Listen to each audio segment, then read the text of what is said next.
नमस्कार, मी जितेंद्र राठोड थिंक जिते यूट्यूब चॅनलवरून आपलं सर्वांचं स्वागत करत आहे.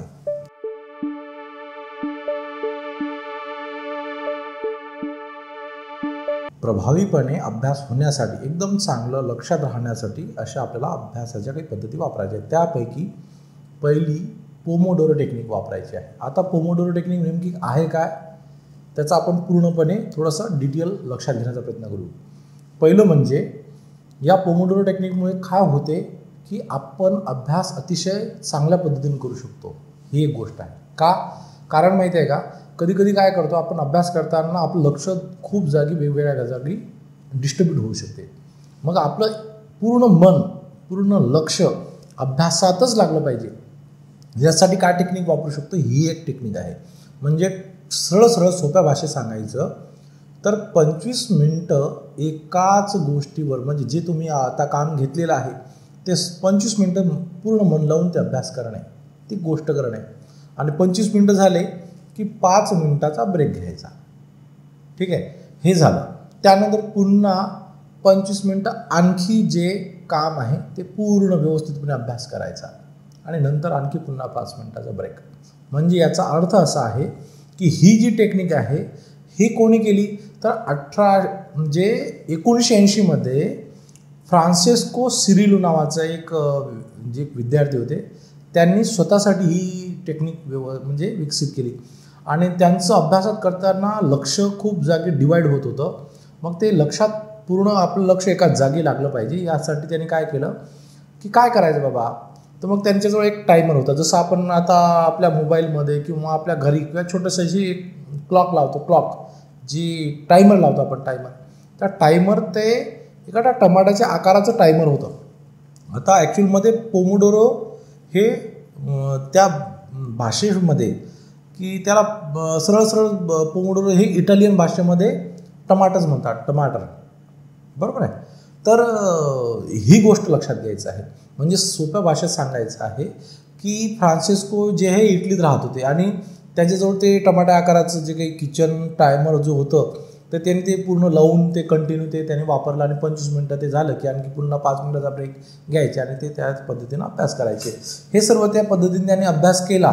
आणि सर्वात महत्त्वाची गोष्ट लक्षात घ्या की आता याच्यामुळे काय होऊ शकते की जे तुम्ही खूप वेळेपर्यंत अभ्यास करणार आहे, खूप वेळ अभ्यासपर्यंत करणार आहे आणि त्याच्यामध्ये डिवाईड होणार आहे, तुमचं माइंड सर्व टर्न होणार आहे.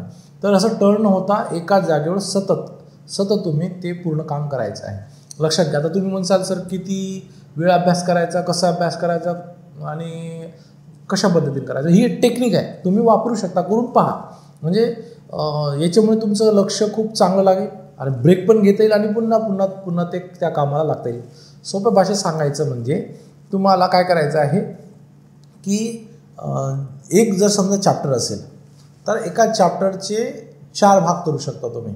कोणते सब्जेक्ट घ्या, कोणत्या सब्जेक्टमधलं एखादा जो चॅप्टर असेल, एखादा पार्ट असेल, त्याचे 4 भाग करा आणि 4 भागापैकी पहिला भाग जो आहे तो 25 मिनटं सतत त्याच गोष्टीवर लक्ष द्यायचं आहे, बरोबर आहे.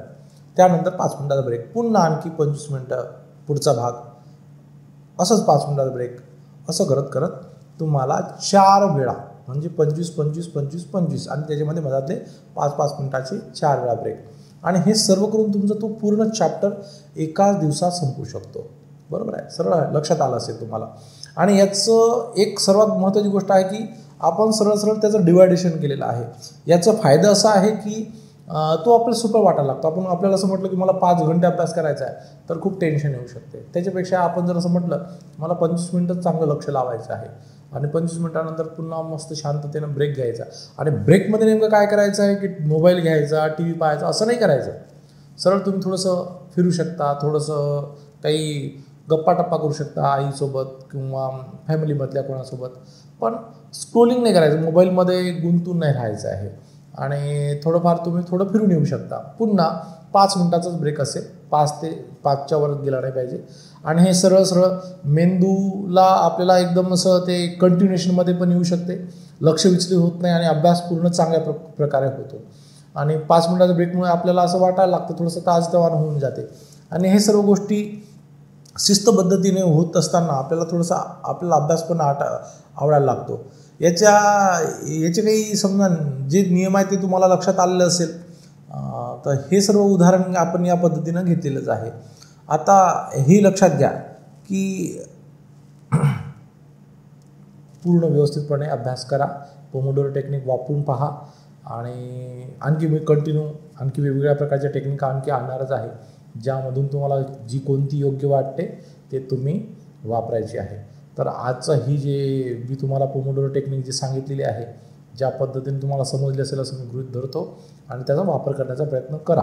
जर हेच नाही, अभ्यासाच्या बाबतीत नाही, इन जनरल कोणते काम करताना तुम्ही ही टेक्निक वापरू शकता. तुम्हाला याचा फायदा नक्कीच होईल. आणि आजच्या या व्हिडिओमध्ये बस एवढंच आहे. पुढच्या व्हिडिओमध्ये आणखी आपण याच्यापेक्षा पुढची आणखी टेक्निक आपण पाहणार आहोत. आजच्या दिवसासाठी एवढंच. धन्यवाद.